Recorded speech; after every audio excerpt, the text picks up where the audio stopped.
Chapter 8, All God's Children. Uncried tears.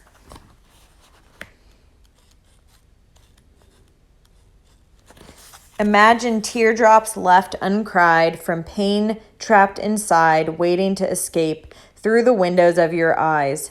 Why won't you let us out? The tears question the conscience. Relinquish your fears and doubts and heal yourself in the process. The conscience told the tears, I know you really want me to cry, but if I release you from bondage, in gaining your freedom, you die.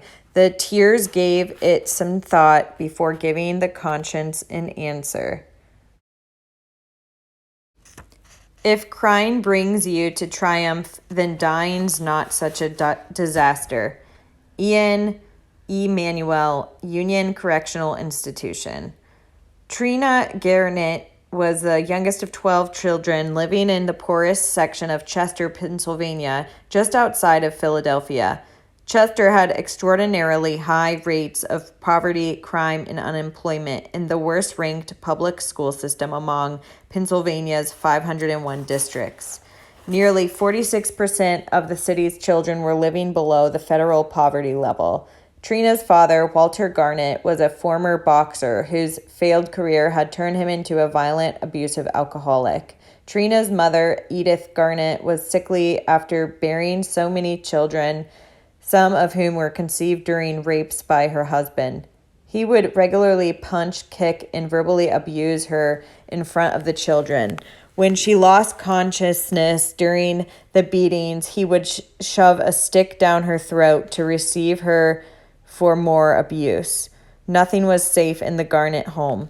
Trina once watched her father strangle her pet dog into silence because it wouldn't stop barking. He beat the animal to death with a hammer and threw its limp body out a window. Trina had twin sisters, Lynn and Linda, who were a year older than she. They taught her to play invisible when she was a small child to shield her from their father when he was drunk and prowling their apartment with his belt to beat them. Trina was taught to hide under her bed or in a closet and remain as quiet as possible. Trina showed signs of intellectual disabilities and other troubles at a young age. When she was a toddler, she became seriously ill after ingesting lighter fluid when she was left unattended. At the age of 5, she accidentally set herself on fire, resulting in severe burns over her chest, stomach, and back. After weeks in the hospital, she was terribly scarred. She was 9 years old when her mother died. Soon after that, Trina's father began sexually abusing her older sisters, and they fled. His abuse turned to Trina, Lynn, and Linda. The girls ran away from home and began roaming the streets of Chester. Trina and her sisters would eat out of garbage cans. Sometimes they would not eat for days. They slept in parks and public bathrooms. The girls stayed with their older sister, Eddie, and Eddie's husband began sexually abusing them. Their older siblings and aunts would sometimes provide temporary shelter, but the living situation would get disrupted by violence or death. And so Trina would find herself wandering the streets again. Her mother's death, the abuse, and the desperate circumstances all worsened Trina's emotional and mental health problems. She was sometimes so ill, her sisters got a relative to take her to the hospital, but she was penniless and was never allowed to stay long enough to become stable or recover. Late at night in August 1976, 14-year-old Trina and her friend, 16-year-old Frances Newscomb, climbed through the window of a house to talk to the boys who lived there. The mother of these boys had forbidden her children to play with Trina, but Trina wanted to see them. Once she'd climbed into the dark house, she lit matches to find her way to the boys' room. The house caught fire. It spread quickly, and 2 boys were sleeping in the home died from smoke asphyxiation. Their mother accused Trina of starting the fire intentionally, but Trina and her friend insisted that it was an accident. Trina was traumatized by the boy's death and could barely speak when the police arrested her. She was so non-functional and listless that her appointed lawyer thought she was incompetent to stand trial, but he failed to file the appropriate motions to support an incompetency determination, which would have pushed the trial back until Trina was well enough to defend herself. Her lawyer, who was later disbarred and jailed for criminal misconduct, also never challenged the state's decision to try Trina as an adult. As a result, Trina was forced to stand trial for second-degree murder in an adult courthouse. At trial, Francis Newscomb testified against Trina in exchange for the charges against her being dropped. Trina was convicted of second-degree murder, and the trial moved to the sentencing phase. Pennsylvania sentencing law was inflexible. The only sentence for those convicted of second-degree murder was mandatory life imprisonment without the possibility of parole. Judge Reed, who presided over the case, expressed serious misgivings about the sentence he was forced to impose, given Trina's devastating life circumstances and the fact that she hadn't intended to harm anyone. "This is the saddest case I've ever seen," he wrote. For a tragic crime committed at 14, Trina was condemned to die in prison. At the age of 16, Trina walked through the gates of the State Correctional Institution of Muncie, an adult prison for women, terrified, still suffering from trauma and mental illness, and intensely vulnerable. With the knowledge that she would never leave, prison spared Trina the uncertainty of homelessness, but presented new dangers and challenges. Not long after she arrived at Muncie, a male correctional officer pulled her into a secluded area and raped her. The crime was discovered when Trina became pregnant. As is often the case, the correctional officer was fired but not criminally prosecuted. Trina remained in prison and gave birth to a son while handcuffed to a bed. It wasn't until 2008 that most states abandoned the practice of shackling or handcuffing incarcerated women during delivery. Trina's baby boy was taken away from her and placed in foster care. She was devastated and her mental health deteriorated further. Over the years, she became less functional and more mentally disabled. Her body began to spasm and quiver uncontrollably until she required a cane and then a wheelchair. By the time she turned 30, prison doctors diagnosed her with multiple sclerosis, intellectual disability, and mental illness related to trauma. In 2014, Trina turned 52. She has been in prison for 38 years. She is one of nearly 500 people in Pennsylvania who have been condemned to mandatory life imprisonment without parole for crimes they were accused of committing when they were between ages of 13 and 17. It is the largest population of child offenders condemned to die in prison in any single jurisdiction in the world. In 1990, Ian, Manuel, and two older boys attempted to rob a couple who were out for dinner in Tampa, Florida. Ian was 13 years old. When Debbie Biagra resisted, Ian shot her with a handgun given to him by the older boys. The bullet went through Biagra's cheek, shattering several teeth and severely damaging her jaw. All three boys were arrested and charged with armed robbery and attempted homicide. Ian's appointed lawyer encouraged him to plead guilty, assuring him that he would be sentenced to no more than 15 years in prison. The lawyer didn't realize that two of the charges against Ian were punishable with sentences of life imprisonment without parole. The judge accepted Ian's plea and then sentenced him to life with no parole. Even though he was 13, the judge condemned Ian for living in the streets, for not having good parental supervision, and for his prior arrests for shoplifting and minor property crimes. Ian was sent to an adult prison, the Appalachia Correctional Institution, one of the toughest prisons in Florida. Juveniles housed in adult are 5 times more likely to be the victims of sexual assault, so the staff at Appalachia put Ian, who was small for his age, in solitary confinement. Solitary confinement at Appalachia means living in a concrete box the size of a walk-in closet.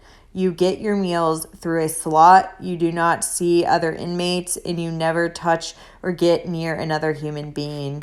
If you act out by talking back or refusing to follow an order, you are forced to sleep on the concrete floor without a mattress. If you shout or scream, your time in solitary confinement is extended. If you hurt yourself by refusing to eat or mutilating your body, your time in solitary is extended. If you complain to officers or say anything menacing or inappropriate, your time in solitary is extended. You get 3 showers a week and are allowed 45 minutes in a small caged area for exercise a few times a week. Otherwise, you are alone, hidden away in your concrete box, week after week, month after month. In solitary, Ian became a self-described cutter. He would take anything sharp on his food tray to hurt himself. His mental health unraveled and he attempted suicide several times. Each time he hurt himself or acted out, his time in isolation was extended. Ian spent 18 years in interrupted solitary confinement. Once a month, Ian was allowed to make a phone call. Soon after he arrived in prison on Christmas Eve in 1992, he used his call to reach out to Debbie Bygray, the woman he shot. When she answered the phone, Ian spilled out an emotional apology, expressing his deep regret and remorse. Miss Bygray was stunned to hear from the boy who had shot her, but she was moved by his call. She had physically recovered from the shooting and was working to become a successful bodybuilder and had started a magazine focused on women's health. That first surprising call led to a regular correspondence. Ian had been neglected by his family before the crime took place. He'd been left to wander the streets with little parental or family support. In solitary, he met few prisoners or staff. As he sank deeper into despair, Debbie Bygray became one of the first people in Ian's life who encouraged him to remain strong. After communicating with Ian for several years, Bygray wrote the court and told the judge who sentenced Ian that his sentence was too harsh and that his conditions of confinement were inhumane. She tried to talk to prison officials and gave interviews to the press to draw attention to Ian's plight. No one knows more than I do how destructive and reckless Ian's crime was, but what we're currently doing to him is mean and irresponsible, she told one reporter. When this crime was committed, he was a child, a 13-year-old boy with a lot of problems, no supervision, and no help available. We are not children. The courts ignored Debbie Bygray's call for a reduced sentence.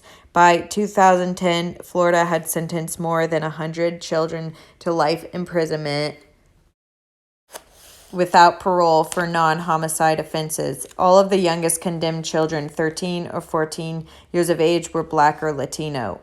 Florida had the largest population in the world of children condemned to die in prison for non-homicides. This section of South Central Los Angeles, where Antonio Nunez lived, was plagued by gang violence. Antonio's mother would force her children to the floor when shooting erupted outside their crowded home. Numerous neighbors had been killed after being caught in the crossfire of gun violence. Antonio's home life was turbulent as well.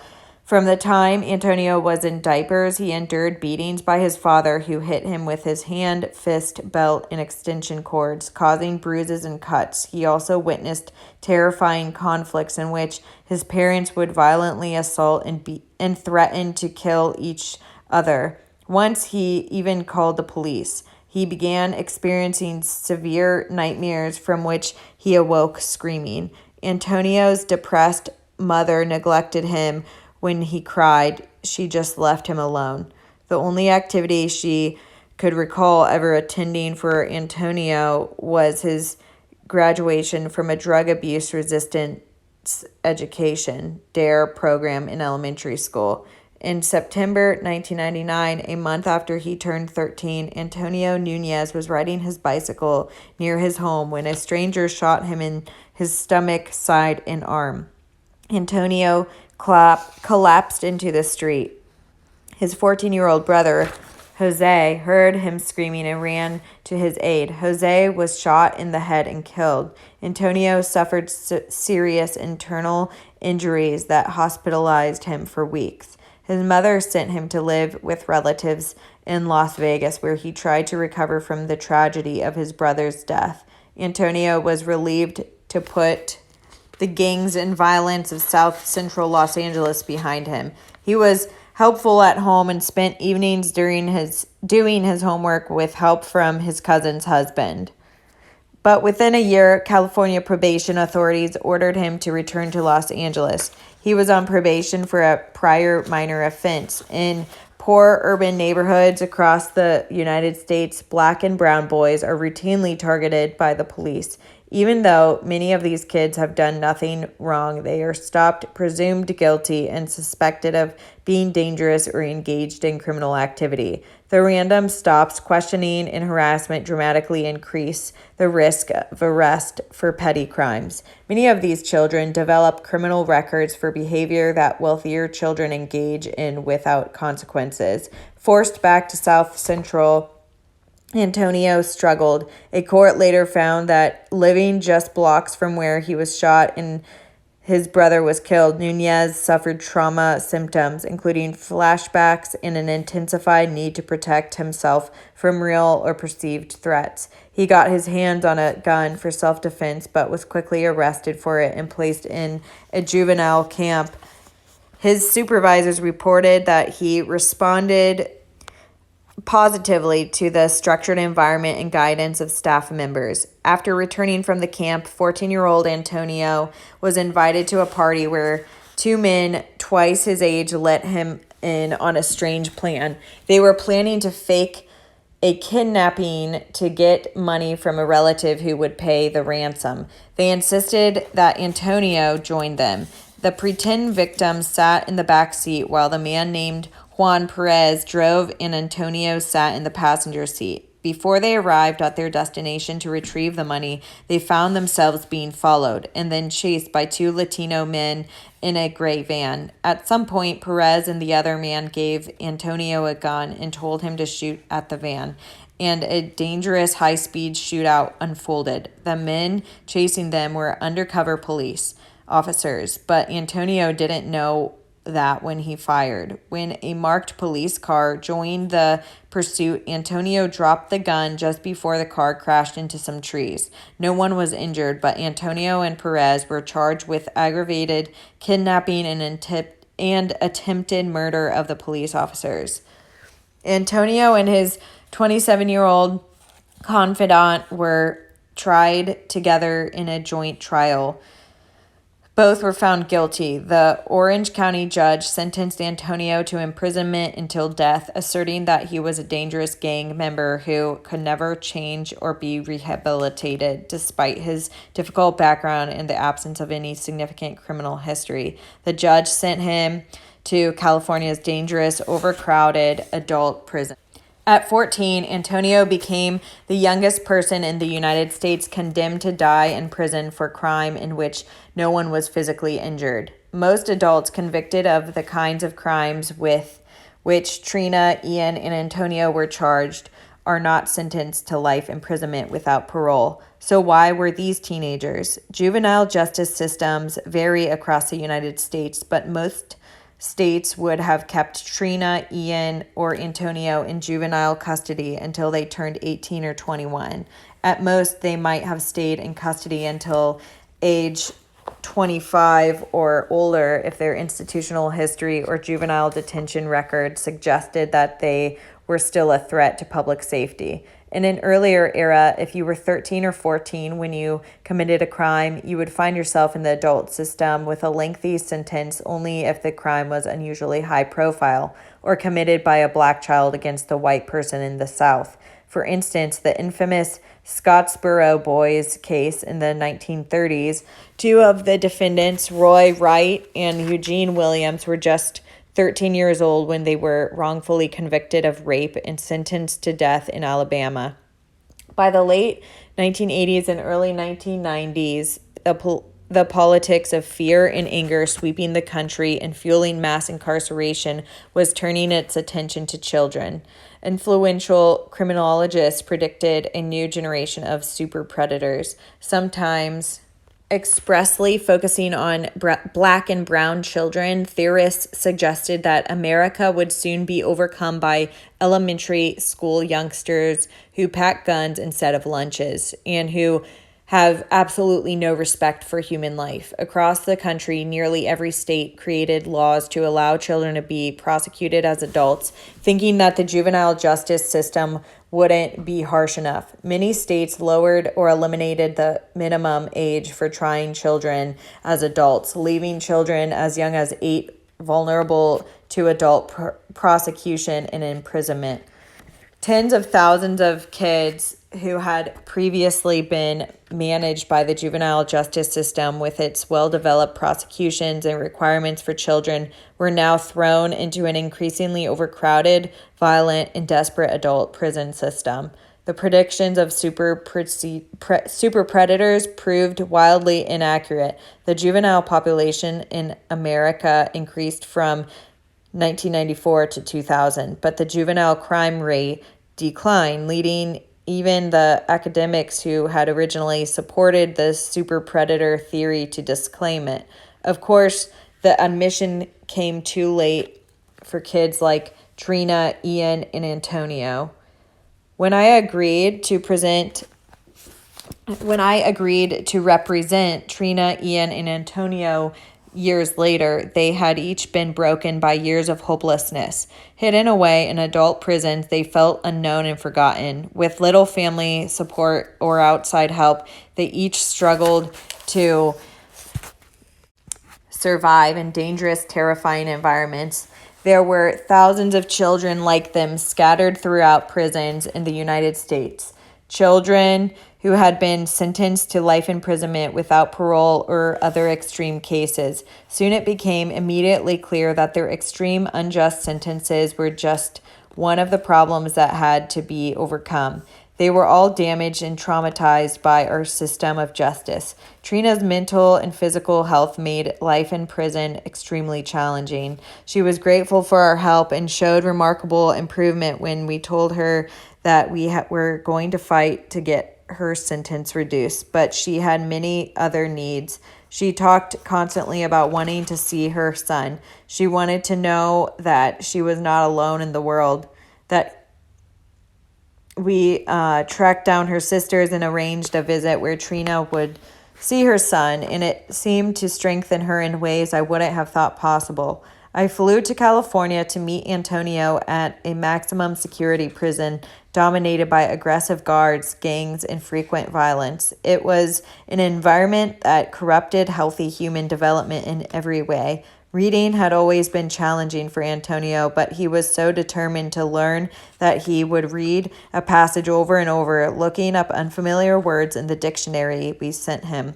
We sent him Darwin's The Origin of Species, which he hoped would help him better understand those around him.